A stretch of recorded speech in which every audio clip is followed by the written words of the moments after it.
आज आपण आलो आहोत टाकळीवाडी या गावामध्ये रोहन विजय जाधव यांच्या कारले या प्लॉटमध्ये आलेलो आहोत. कारल्याचा प्लॉट हा साधारण त्यांचा 2 महिन्याचा आहे, 2 ते 2.5 महिने झाले.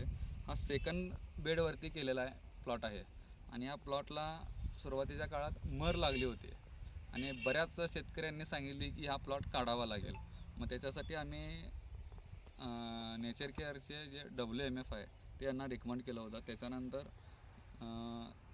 काय प्रगती झाली हे सरांच्याकडूनच आपण ऐकून घेऊ. आज प्रथमतः तर थंडी भरपूर पडलेली होती आणि या प्लॉटमध्ये एवढा फुटवा नव्हता आणि जी रोपं उगवून आणलेली, मी बी पेरलेले होते, रोपं जी उगवून आली त्यात मर लागलेली होती. मर लागल्यानंतर आमच्या ॲडवायझर संतोष दळवाई साहेब आहेत, त्यांनी खूप मदत केली. त्यांनी WMF ड्रेंच थ्रू सोडायला सांगितलं, ते आम्ही सोडलेलं होतं. त्यानंतर बरेच शेतकरी शेजापाजारी माझे होते, ते याच्यात काय कारल्याचं पीक येत नाही, तुम्ही काढून दुसरी लावण करा, हे करा, असं रेकमेंड केलेलं. संतोष साहेबांनी रेकमेंड केल्याप्रमाणे आम्ही डोस घेतला आणि होत्याचं नव्हतं झालं. आता कारली दररोज 200-250 कारली निघत आहेत पर KG, एक दिवस आड असे निघत आहेत आणि पीक उत्कृष्ट आहे.